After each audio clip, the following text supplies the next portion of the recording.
नमस्कार, दर्श न्यूज देख रहे हैं आप। मैं प्रीति दयाल आपके साथ। देखिए, बिहार में नई सरकार का गठन हो चुका है। 28 जनवरी को नीतीश कुमार के साथ साथ 8 मंत्रियों ने भी शपथ ली थी। आपको बता दें कि उप मुख्यमंत्री के रूप में सम्राट चौधरी और विजय सिन्हा चुने गए। इसके साथ ही जो मुख्यमंत्री का पद है वो नीतीश कुमार के पास ही रह गया है। इसके अलावे भी आपको बता दें कि जो 8 मंत्रियों ने शपथ ली थी, उसके बाद से लगातार जो हलचलें हैं वो बनी हुई है। आपको बता दें कि बिहार में कैबिनेट विस्तार न होने की वजह से कई तरह की चर्चाएं हो रही है। इस बीच आपको बता दें कि हम पार्टी के संरक्षक जीतन राम मांझी ने अब बड़ी मांग कर दी है। बता दें कि जीतन राम मांझी का बयान सामने आया था, जिसमें उन्होंने साफ तौर पे अपनी पार्टी से 2 मंत्री पद की मांग कर दी है। वहीं इस मुद्दे पर विशेष चर्चा के लिए हमारे साथ मौजूद है हमारे संवाददाता ज्ञानेंद्र वर्मा। तो ज्ञानेंद्र, क्या लगता है कि जिस तरह से जीतन राम मांझी ने 2 मंत्री पद की मांग की है, तो उसे लेकर कहीं ना कहीं कहा जा रहा है कि उन्होंने एक मास्टर स्ट्रोक खेला है। तो क्या कुछ कहना चाहेंगे आप इस पर? जी बिल्कुल, ये जीतन राम मांझी का मास्टर स्ट्रोक ही है, क्योंकि जब नई सरकार बनी है उस समय से लगातार मांझी के द्वारा ये मांग की जा रही है कि हमारी पार्टी के 2 मंत्री होने चाहिए। क्योंकि उनका कहना है कि हमारे पास 4 विधायक हैं, एक एमएलसी। लेकिन अब सवाल उन्होंने ये उठा दिया है कि जब एक निर्दलीय को मन मुताबिक विभाग दिया गया, मंत्री बनाया गया है और वो लगातार 2020 से मंत्री बनते जा रहे हैं, नीतीश कुमार के करीबी माने जा रहे हैं। शायद इस ओर जीतन राम मांझी का इशारा था जी। लेकिन फिलहाल जो है सरकार की ओर से हम पार्टी के एक विधायक को मंत्री बनाया गया है। तो जो मंत्री बनाया गया है, लेकिन अभी मंत्री किस विभाग के होंगे उस पर भी कंफर्म नहीं हो चुका है वो जी। लेकिन इस बात को लेकर जीतन राम मांझी जो है लगातार अब सरकार पर हमलावर हो रहे हैं, या फिर दबाव कह सकते हैं कि वो दबाव दे रहे हैं। क्योंकि इशारों में उन्होंने बहुत कुछ कह डाला है। उन्होंने ये तक कह दिया है कि मुझे महागठबंधन की ओर से सीएम का ऑफर आ रहा था। तो कहीं ना कहीं जीतन राम मांझी अब सरकार पर दबाव बनाना चाह रहे हैं। और उन्होंने जिस तरह से कल बयान दिया है कि क्यों उन्हें 2 मंत्री चाहिए, मगध क्षेत्र में का उन्होंने पूरी तरह से परिभाषित किया है कि मगध क्षेत्र में जैसे पिछड़े समाज के लोग हैं, तो स्वर्ण का वोट बैंक है, उसे किस तरह से हम कन्वर्ट करें। तो मेरे पास स्वर्ण विधायक भी हैं, स्वर्ण जाति से आते हैं अनिल सिंह, तो वो भी विधायक हैं, तो क्यों नहीं उन्हें भी मंत्री पद देने की मांग की है। तो ये लगातार जो उनकी ओर से ये मांग की जा रही है, तो जिसके कारण है कि कहीं ना कहीं ये जो सवाल बार बार उठ रहे हैं कि 28 जनवरी को नई सरकार बनी, लेकिन अब लगभग 7 दिन हो चुके हैं और अब तक मंत्रिमंडल का विस्तार नहीं हुआ है। तो कहीं ना कहीं जिस तरह से जीतन राम मांझी दबाव की राजनीति कर रहे हैं, और इधर आप देखिए कि जातीय जनगणना के बाद बीजेपी भी चाह रही है कि हम वैसे लोगों को मंत्री बनाएं जिसका लाभ उन्हें मिले। तो कहीं ना कहीं ये मामला फंसा हुआ तो जरूर नजर आ रहा है। लेकिन जिस तरह से जीतन राम मांझी ने कहा है कि उम्मीद है कि 5 तारीख तक मंत्रिमंडल का विस्तार हो जाएगा, लेकिन ये संभव नहीं है ये संभव नहीं है, क्योंकि लगातार जिस तरह से अभी मंथन जारी है, बीजेपी की ओर से लगातार मंथन जारी है। मैं आपको इससे पूर्व भी डिबेट में बताया था कि जिस तरह से जदयू के द्वारा तो मंत्रियों का लिस्ट लगभग तैयार है, लेकिन बीजेपी की ओर से अभी लिस्ट तैयार नहीं है। और चूंकि जिस तरह से जदयू का कहना है कि हमने गठबंधन बीजेपी के साथ किया है, तो बीजेपी के साथ किया है, तो बीजेपी जाने कि वो अपने घटक दल के किन लोगों को मंत्री बनाना चाहते हैं या नहीं बनाना चाहते हैं। तो जिस तरह से हिंदुस्तानी अवाम मोर्चा के संतोष कुमार सुमन को मंत्री मंडल में शामिल तो किया गया है, लेकिन मांझी के द्वारा लगातार सरकार बनते ही 2 मंत्री की मांग की जा रही है। और एक बार फिर कल उन्होंने दोहराया है, कल यहाँ तक उन्होंने कह डाला, इससे पूर्व भी वो कह रहे थे कि महागठबंधन की ओर से उन्हें ऑफर मिला था सीएम पद के लिए, लेकिन उन्होंने ठुकरा दिया।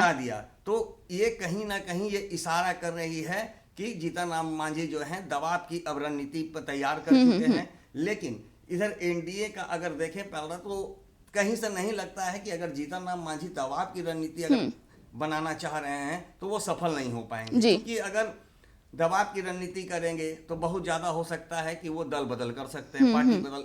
इधर से उधर जा सकते हैं, एनडीए से महागठबंधन में जा सकते हैं। लेकिन एनडीए से महागठबंधन में जाने के बाद भी क्या महागठबंधन की ओर से सरकार बना लिया जाएगा? जी, ऐसा ही कहा जा रहा था ज्ञानेंद्र कि कहीं ना कहीं मतलब कि अगर उन्हें 2 मंत्री पद उनके पाले में नहीं जाता है तो जिस तरह से मतलब जीतन राम मांझी राजनीति करना बड़ी बखूबी वो जानते हैं, और ऐसा भी कयास लगाया जा रहा है कि अगर नहीं मिला उन्हें मंत्री पद तो वो अपना पाला बदल भी सकते हैं।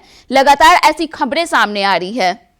लेकिन ऐसा करने से कोई फायदा होना नहीं है। अगर जीतन राम मांझी चले भी जाते हैं तो ऐसा नहीं है कि महागठबंधन की ओर से सरकार बना लिया जाएगा, क्योंकि अभी उनके पास 114 विधायक और आंकड़ों की बात किए जाए तो फिर उसमें क्या कुछ देखा जा सकता है? तो फिर बता रहे हैं कि अगर आंकड़ों को ही देखा जाए तो अगर 4 इनके पास विधायक अगर वो चले भी जाते हैं तो महागठबंधन में 114 + 4 118 होते हैं।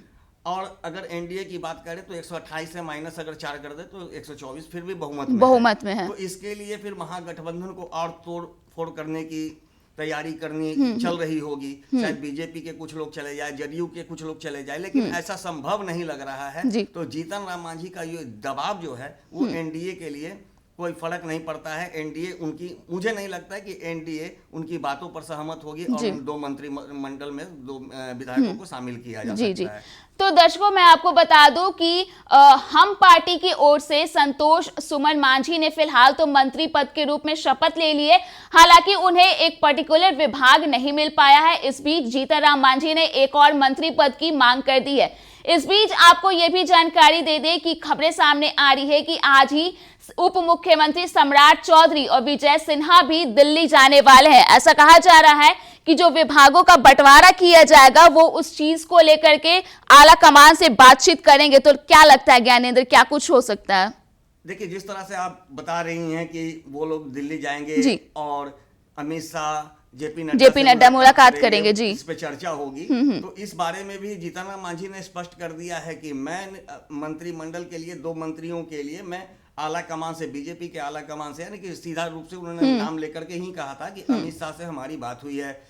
फिर राज्यसभा सांसद जो हैं आप ये नित्यानंद राय, उनसे भी बात हुई है, लेकिन अभी तक सहमति नहीं बन पाई है। उन्होंने तो इतना तक कह दिया कि अमित शाह ने सीधे इग्नोर कर दिया है कि ये संभव नहीं है। तो अब सबसे बड़ी चीज है कि जब 2 बीजेपी के वरिष्ठ नेता हैं दोनों बिहार प्रदेश के, सम्राट चौधरी, विजय सिन्हा, अब ये लोग जाएंगे तो ये लिस्ट लेकर के गए होंगे। निश्चित रूप से वहां वार्ता होगी, लेकिन वार्ता पे सहमति मुझे नहीं लगता है कि जीतन राम मांझी के पक्ष में होगी, क्योंकि जिस तरह से अभी नया सरकार बना है तो नई सरकार जो बनी है वो पूरी तरह से एक रणनीति तैयार करके बनी होगी। और रणनीति तैयार करने का मतलब है कि ये पहले से स्पष्ट हो चुका होगा कि मुझे अगर समर्थन जो पार्टियां देती है तो उसमें से किसे मुझे कितना सीट देना है और किसे मुझे किस मंत्री बनाना है। तो ये मंथन अगर पहले हो चुका होगा तो शायद इसीलिए अमित शाह ने जीतन राम मांझी को इग्नोर कर दिया है, इशारा कर चुके हैं कि ये संभव नहीं है। लेकिन अब जीतन राम मांझी जिस तरह की रणनीति अपना रहे हैं, वो लगातार दबाव दे रहे हैं,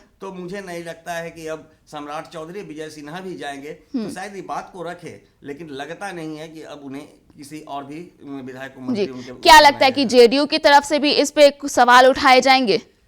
जेडीयू की ओर से इस पे कोई सवाल नहीं किया जाएगा, इसलिए कि जेडीयू तो साफ पहले ही कह चुकी है हमारी गठबंधन बीजेपी से है। मैं जीतन राम मांझी को नहीं जानता, मैं चिराग पासवान को नहीं जानता, पशुपति पारस को नहीं जानता, उपेंद्र कुशवाहा को नहीं जानता। ये सारी चीजें बीजेपी को क्लियर करनी है, क्लियर करना है। अगर सीट शेयरिंग की भी बात अगर होती है तो उसमें भी जेडीयू अपने आप को अलग रखेगी, क्योंकि जेडीयू की सीधी मांगे, देखिए मैं बता दूं कि जिस तरह से जेडीयू चाहती है कि मुझे 17 सीट चाहिए सीट शेयरिंग में लोकसभा चुनाव में, क्योंकि 16 उनके सांसद हैं, तो वो 17 से नीचे कॉम्प्रोमाइज करने की तैयार में नहीं है। और बात पहले हो चुकी होगी। अब वैसे में सबसे बड़ी मंथन बीजेपी को करना है कि चूंकि वो पहले जदयू द्वारा स्पष्ट कर दिया गया है कि मेरा गठबंधन बीजेपी के साथ है, बीजेपी लोगों से समझे।